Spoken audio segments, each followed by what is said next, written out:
Meus irmãos, minhas irmãs, a paz do Senhor Jesus. Depois de algum tempo, retornando aqui para gravar um pão diário. Devo fazer isso com mais frequência.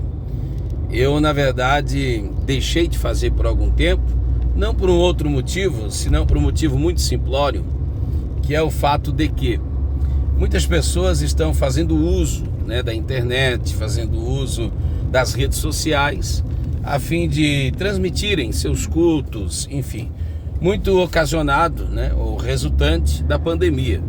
E glória a Deus por isso, tá?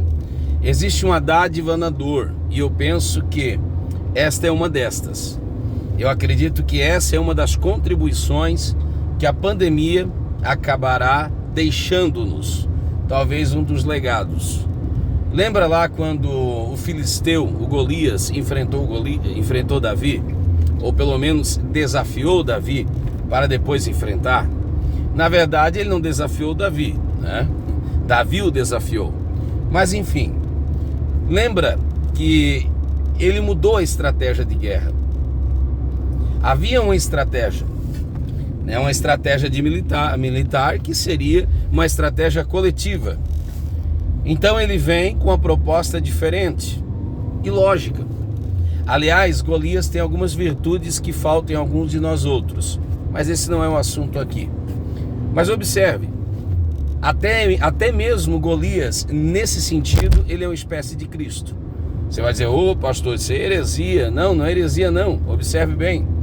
Ele se propõe dar a sua vida pelo seu povo.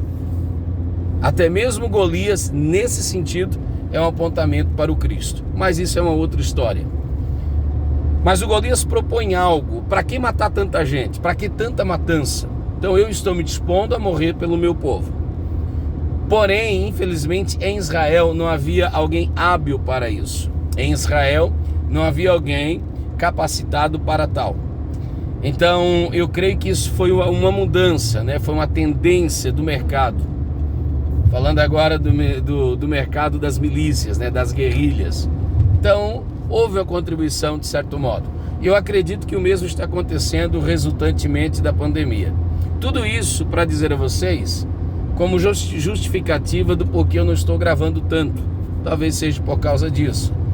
Eu vejo que muitos outros irmãos estão fazendo uso, glória a Deus por isso. E a gente não quer tornar-se aí de modo alguma concorrência interna. Não é esse o propósito, O intuito aqui é pregar-lhes, trazer-lhes uma palavra que vem de Deus, tá bom? Então talvez essa seja uma justificativa. E eu aqui de propósito mesmo estou direcionando o meu trabalho, e glória a Deus por isso, São os tocos de ofício, existem suas dificuldades, existem, Mas é aquela velha história, você só tem louça para lavar porque você teve que comer. Então dá glória a Deus por isso, tá bom?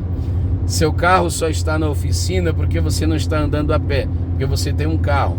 Tem um carnê para pagar mensalmente porque Deus te deu condição para isso. Então glorifique a Deus por isso, tá bom? Tá doendo alguma coisa no seu corpo? É porque você está vivo. Se você tivesse morto, você não sentia dor. Então precisamos entender essas coisas. A Bíblia diz que há um propósito determinado para todas as coisas. E eu poderia citar inúmeros textos aqui que você conhece, Romanos 8:28, sabemos que todas as coisas cooperam para o bem daqueles que amam a Deus, todas as coisas incluem o que você gosta, o que você não gosta, coopera, enfim. Mas vamos pensar um pouquinho, às vezes a gente aborta, A gente aborta o pensamento, a gente cai naquilo que eu chamo de piloto automático e acaba abortando algumas ideias. Então não aborte isso, tá? Não aborte a dádiva do pensar, não faça isso. Então pense comigo, vamos lá. No gabinete pastoral, às vezes nas lides ministeriais, como conselheiro, como líder de jovens, enfim, de todas as maneiras que nós já trabalhamos, casa de recuperação, todas as maneiras que de alguma maneira nós somos procurados para influenciar alguém, abençoar alguém, glória a Deus por isso, Glória a Deus por isso. A Bíblia diz que na multidão de conselhos encontra-se sabedoria.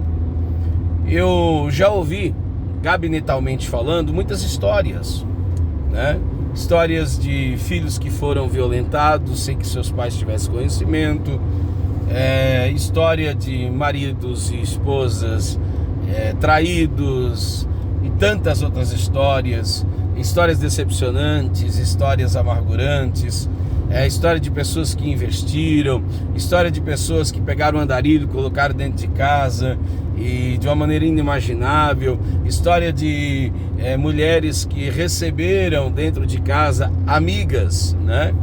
Que por fim descobriram que estava tentando ali ganhar ali o marido da amiga, e tantas outras histórias que, meu Deus do céu. E muitas vezes nós ouvimos justificativas plausíveis que fazem sentido, tem nexo. Por exemplo, às vezes você vai aconselhar um marido, uma esposa, e vai dizer assim: poxa, você não percebeu, estava dentro demais da sua casa, você não percebeu nenhum risco, nenhuma sombra. A Bíblia diz para desviar-se, não é do mal, é da aparência deste. A Bíblia diz, né, Provérbios 22:3, o avisado vê o mal e se esconde, mas o simples passa e sofre o dano. Você não percebeu isso? E as pessoas nos alegam: olha, eu trabalhava demais, olha, eu corria demais. É verdade. Olha, eu fui ingênuo demais. Olha, eu quis cumprir a Bíblia, eu abri as portas da minha casa para a hospitalidade. Glória a Deus. E tantas outras coisas. Às vezes aqueles que deveriam cuidar-nos não cuidam-nos, né? Por N motivo, e a gente ouve justificativa. Agora escute, isso não se aplica em Deus. E aqui está a sede do meu pensamento: não aborte a dádiva do pensar. Isso não se aplica em Deus. Você pode dizer: meu marido não estava presente. Você pode dizer: meu pai, minha mãe, meu irmão, sei lá, não estava presente. Mas isso não se aplica em Deus. Deus estava presente. Você pode dizer: meu irmão, né? Enfim, eu, outro, quisemos ajudar, mas faltou-nos recurso, faltou condições. Queríamos curar o nosso filho, queríamos curar a nossa filha, mas a gente, né, não somos médicos, e ainda se fôssemos, a medicina está aí para ajudar, para abençoar, mas você sabe que não consegue resolver tudo. Mas isso não se aplica em Deus. Ele estava presente porque Ele é onipresente. Ele podia fazer e pode fazer porque é poderoso, todo poderoso. Ele é o onipotente. Você pode dizer: eu jamais imaginava. Eu tive uma perca ano passado, né? Foi uma falta de prudência da minha parte. E as pessoas fazem a mesma pergunta sempre: não colocou tua moto no seguro? E o que eu digo? Eu jamais imaginava que aonde eu moro, todo mundo me conhece, né? Enfim, era impensado da minha parte, e de fato é. Mas isso não se aplica em Deus. Deus é onisciente, Deus é presciente. Ele não apenas sabe de tudo, Ele não apenas sabe de todos, como sabe de tudo, de todos o tempo inteiro. Porque às vezes nós sabemos de algumas coisas por todo o tempo. Às vezes nós sabemos de todas as coisas em um quesito, em algum tempo. Mas não sabíamos desta todo o tempo.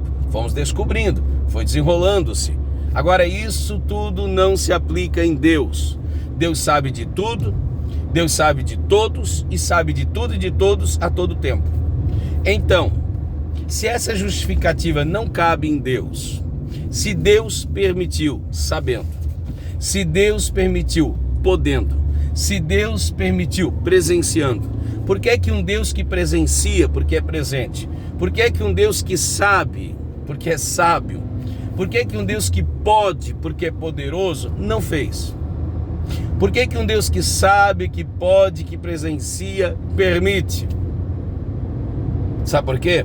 Porque há um propósito.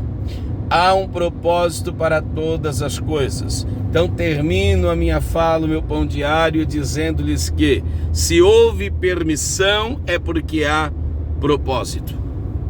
Amém? Guarde isso no seu coração. Se houve permissão de Deus é porque houve propósito. É porque há propósito. Deus não brinca, irmãos, com sentimentos. Deus não, já dizia Einstein, né, que Deus não joga dados com o universo, e essa é a mais pura verdade. Deus não faz nada sem propósito. Há um propósito em Deus para todas as coisas. Termino pensando nisso, termino dizendo-lhes isso. Há em Deus um propósito para todas as coisas. Tá bom? Que Deus te abençoe em Cristo Jesus. Guarde isso no seu coração. Viva isso, receba isso em nome de Jesus. Se houve permissão, é porque houve propósito.